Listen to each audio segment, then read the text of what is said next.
There are things serious preppers keep quiet about, not because they're paranoid, but because they understand human nature when resources become scarce.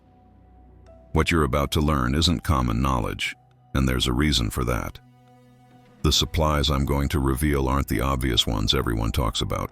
These are the items that disappear first during emergencies, the ones that become worth more than gold when systems collapse, and the things most people realize they need only when it's already too late. If you're serious about survival, subscribe now, because this information could mean the difference between thriving and barely surviving when crisis hits. Let's start with something you probably have in your bathroom right now, but never considered as survival currency: antibiotics. Not the prescription kind your doctor gives you, though those are valuable too. I'm talking about fish antibiotics and veterinary-grade medications. Here's what most people don't know.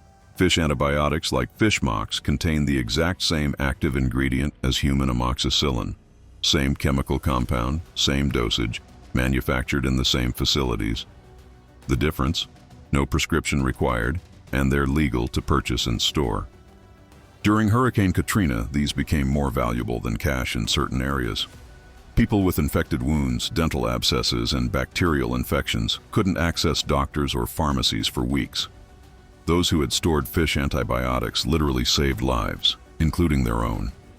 The FDA doesn't regulate these for human consumption, so officially I can't tell you to use them, but preppers worldwide understand their value. Store them in cool, dark places, and they maintain potency for years beyond the printed expiration date. Rotate your stock, keep detailed records of what you have, and learn which antibiotic treats which infection before you need that knowledge. Coffee. You're thinking this is obvious, but hear me out. I'm not talking about storing a few extra cans.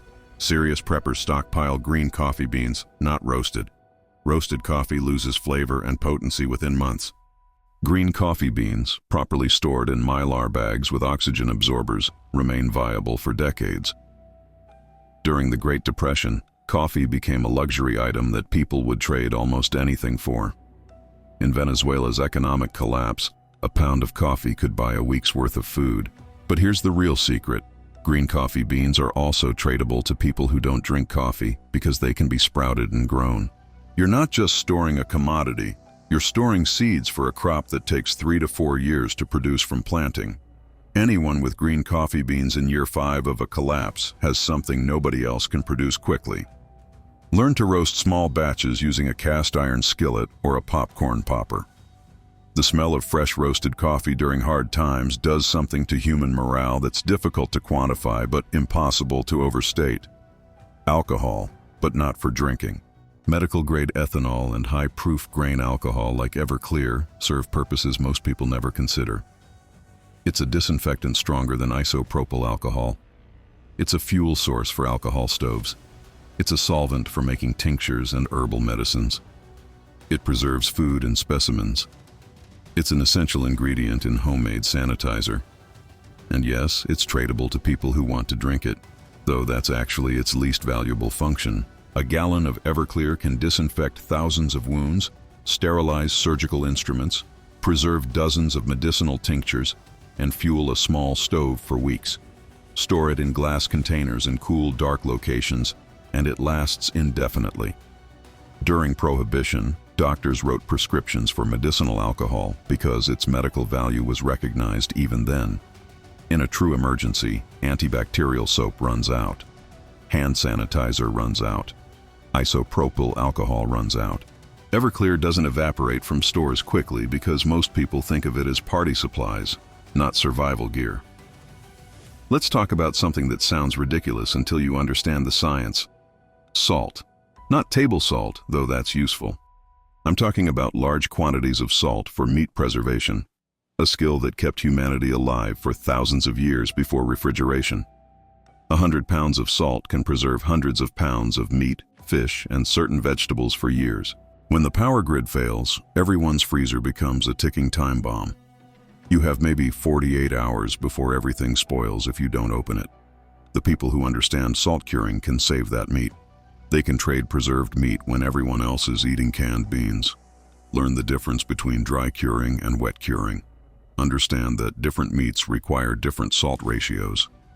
Pork needs careful attention because of trichinosis risks. Beef is more forgiving. Fish requires the fastest processing but can last years when done correctly. Salt is cheap now. It's abundant.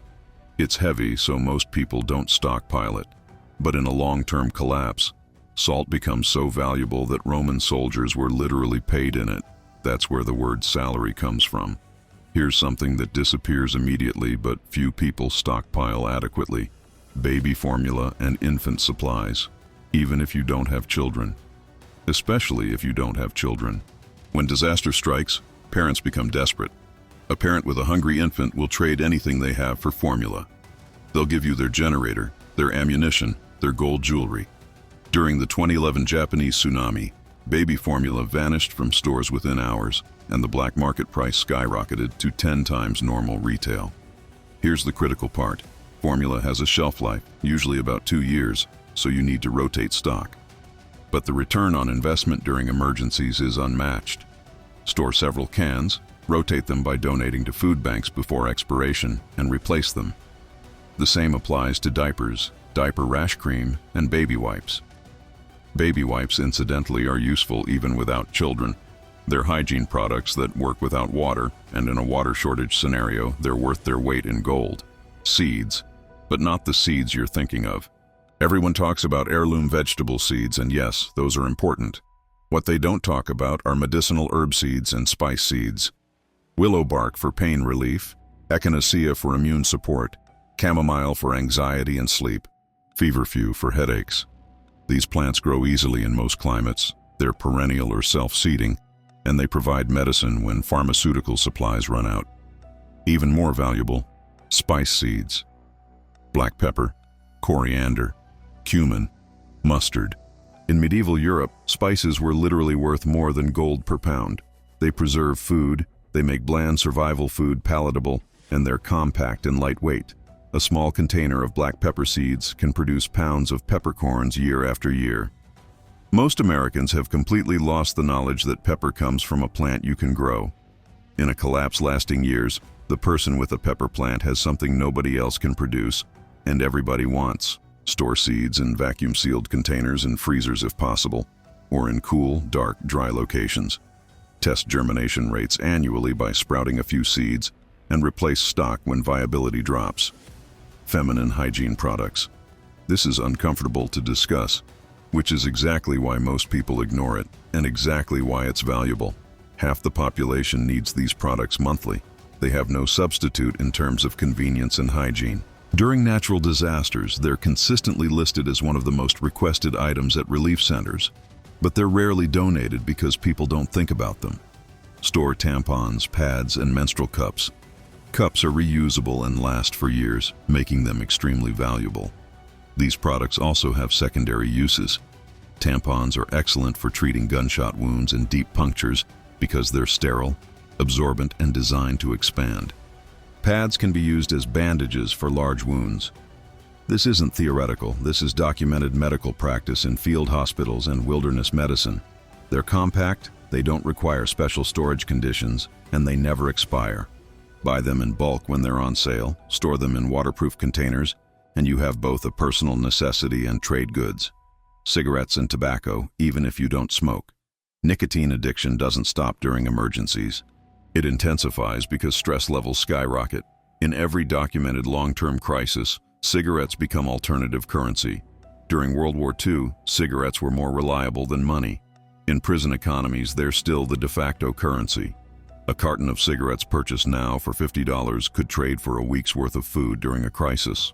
Store them in sealed containers to maintain freshness. Even better, store loose tobacco and rolling papers, which take up less space and don't lose quality as quickly. Learn which brands have the longest shelf life. Understand that in a true collapse, you're not enabling addiction. You're acknowledging that people with addictions will trade anything they have to satisfy that craving, and you can either benefit from that reality or ignore it. Shoes and boots in multiple sizes, especially children's sizes. This sounds strange, but think about it practically.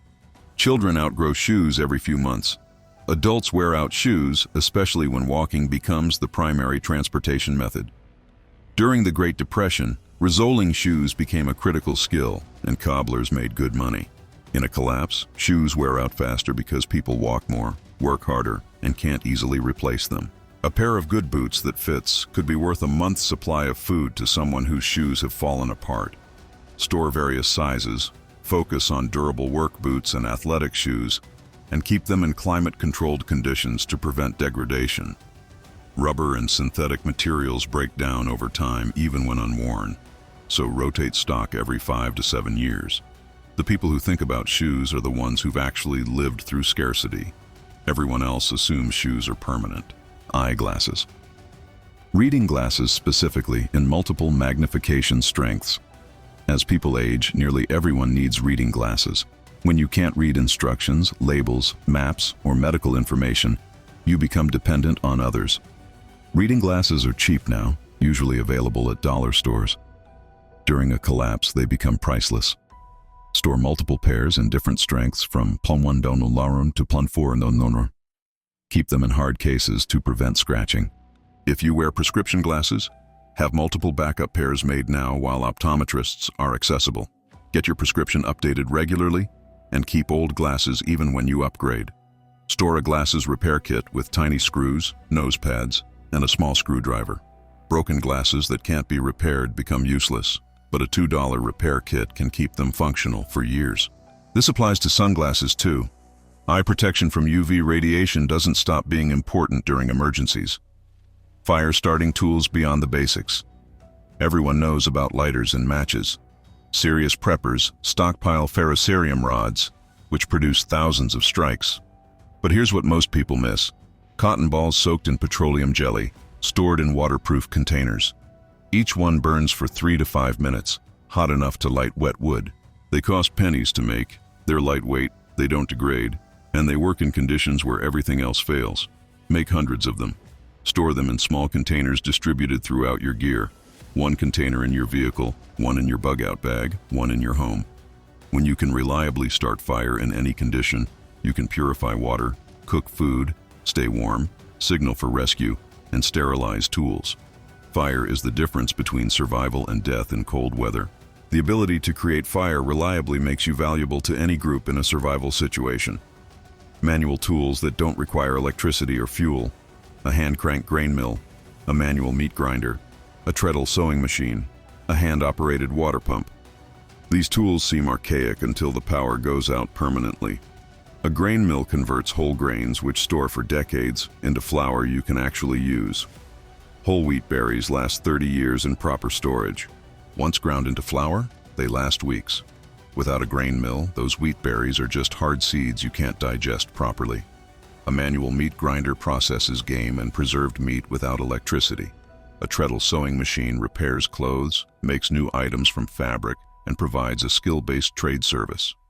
These tools are available at estate sales and auctions for a fraction of their value because people see them as antiques, not as functional equipment. Learn to use them now. Practice until you're efficient. When everyone else's electric tools are worthless, you have working equipment. Medical supplies beyond first aid. Suture kits with practice pads. Surgical instruments. Dental tools for extractions. Blood pressure cuffs. Stethoscopes. Thermometers. During extended emergencies, minor medical issues become life-threatening without proper tools. A small laceration that needs 3 stitches becomes infected and kills someone if you can't close the wound properly. A badly infected tooth causes sepsis if you can't extract it. High blood pressure goes unmonitored and causes strokes. You don't need to be a doctor to learn basic medical skills, but you do need the tools to perform them. Take wilderness first aid courses. Take EMT training if possible. Watch surgical videos. Practice suturing on chicken breasts or pig's feet. Learn dental extraction on models.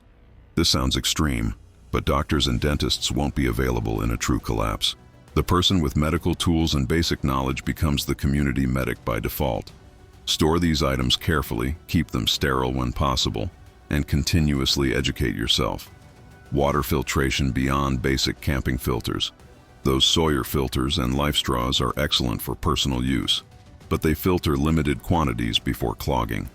For long-term survival, you need bucket-based gravity filters like Berkey systems that can filter thousands of gallons. Even better, understand how to build DIY sand and charcoal filters that work indefinitely if you maintain them. Store replacement filter elements. Stock water testing kits to verify your filtered water is safe. Keep bottles of unscented bleach for chemical purification as backup. Bleach degrades over time, losing about 20% potency per year, so date your bottles and rotate stock. Learn the correct ratios: 8 drops of regular bleach per gallon of clear water, 16 drops for cloudy water. Water is life. Everything else is secondary. The average person dies in 3 days without water, but they die even faster from contaminated water causing cholera, dysentery, or typhoid. Your water purification system is more important than your food supply. Prescription medications, especially maintenance medications for chronic conditions.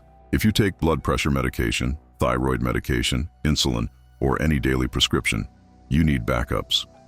Most doctors will prescribe a 90-day supply if you explain you're traveling or want backup medication. Some will write prescriptions for 6 months. Use multiple pharmacies if necessary. Pay out of pocket if insurance won't cover extras. Store these medications properly according to their requirements. Many need cool, dark conditions. Research which medications are heat sensitive. Rotate stock before expiration dates. Most medications remain effective well beyond printed dates, but potency gradually decreases. The FDA tested military stockpiles and found most medications retained 90% potency for years past expiration. That said, some medications like insulin and epinephrine do degrade significantly and need strict replacement schedules. If you're diabetic, insulin is your life. If you have severe allergies, EpiPens are your life. Stock them, store them correctly, and rotate them religiously. Comfort items that seem frivolous but maintain sanity. Books, real physical books. When electricity fails, entertainment disappears. No streaming, no internet, no video games. People go crazy from boredom faster than you'd imagine. Books provide entertainment, education, and escape. Store reference books, medical guides, wild edible plant guides, repair manuals, how-to books for various skills. Store fiction for morale. Store children's books if you have kids. A well-stocked library becomes a community resource people will visit, creating social bonds and trade opportunities. Music instruments, harmonicas, guitars, drums, provide entertainment and preserve culture. Playing cards and board games maintain mental health and social connections. These items seem unnecessary until you've lived through weeks without power, and you realize humans need more than food and water to stay human. Barter items specifically chosen for post-collapse value. Small bottles of liquor, single serving size, are more tradable than large bottles because they're affordable to more people. Travel-sized toiletries. Individual packs of pain relievers. Small packages of candy or chocolate. Lighters and matches in bulk. Batteries in common sizes. Duct tape, paracord, zip ties. Nails and screws in various sizes, super glue, WD-40, sewing supplies. The key is small, practical items that everyone needs but nobody stockpiles enough of. You're not trying to trade for massive value in single transactions. You're creating a store of small trade goods that maintain your purchasing power when currency becomes worthless. Package items individually. A box of 100 nails is worth less in trade than 5 bags of 20 nails each, because people can afford smaller quantities and you maintain flexibility. Now here's what you do with this information. You don't tell everyone. You don't post on social media about your stockpile. You don't give detailed inventories to neighbors. Operational security is critical. The rule in preparedness communities is simple. Nobody knows what you have except the people who absolutely need to know, and that's a very short list. When disaster strikes and someone shows up at your door knowing you have supplies, you've created a security problem for yourself. Store items in multiple locations if possible. Some at home, some in a storage unit, some at a trusted family member's property. Diversify your storage so that a single fire, flood, or theft doesn't eliminate everything. Keep detailed but coded inventories. Don't write 500 rounds of ammunition on a list someone might find. Use codes only you understand. Test your supplies regularly. Rotate everything with expiration dates. Practice using your tools and equipment before you need them in an emergency. The middle of a crisis is not the time to figure out how your grain mill works or how to suture a wound. Run drills. Have family members practice emergency procedures. Make it routine, not terrifying. Children especially need to understand emergency preparedness as normal family planning, not apocalyptic paranoia. The families that survive best are the ones who've practiced, who know their systems work, who've identified gaps in their preparations and filled them before the crisis hits. Understand that preparedness isn't about a single event. It's not about zombies or nuclear war or economic collapse specifically. It's about resilience against any disruption. The same supplies that get you through a hurricane work for extended power outages, civil unrest, supply chain failures, or personal financial disasters. You're not preparing for the end of the world. You're preparing for the end of the world as you know it, which could be a job loss, a medical emergency, or a natural disaster. The mindset shift from consumer to producer, from dependent to independent, is what separates people who struggle during hard times from people who adapt and thrive. The secret isn't just what you store, it's what you know. Skills are weightless, they can't be stolen, and they appreciate in value over time as you practice them. Learn to garden, learn to preserve food, learn basic carpentry, learn to sew, learn to fix engines, learn to purify water, learn first aid, learn to hunt and fish, learn to forage for wild edibles. Every skill you acquire is a tool you carry everywhere, forever. During the collapse of Yugoslavia, the most valuable people weren't necessarily the ones with the most supplies. They were the ones with skills everyone needed: doctors, mechanics, farmers, builders. Be that person. Build community carefully. Survival isn't a solo activity unless you have no other option. Small groups of prepared individuals who trust each other survive better than lone wolves. But vet people carefully. Don't recruit everyone in your neighborhood into your preparedness group. Select people with useful skills, compatible values, and proven reliability. Start small. Test people in minor situations before you trust them in major ones. The person who flakes on helping you move furniture will absolutely flake when things get serious. Choose your group like you choose family, because that's what they'll become if systems collapse for extended periods. Document your knowledge. Keep physical notebooks with critical information. Water purification ratios, medical dosing charts, edible plant identification guides, emergency contact information. Don't rely on digital information being accessible. Print important documents. Laminate pages that will get heavy use. Store copies in multiple locations. When internet and cell service fail, the information in your head and on paper is all you have. Make your knowledge transferable. If something happens to you, can your family access your supplies and use them effectively? Have written instructions. Teach them skills while you can. Finally, understand that preparedness is a marathon, not a sprint. You don't need to buy everything this month. Build slowly, consistently, and thoughtfully. Set a budget and stick to it. Each month, add a few items. Rotate old supplies.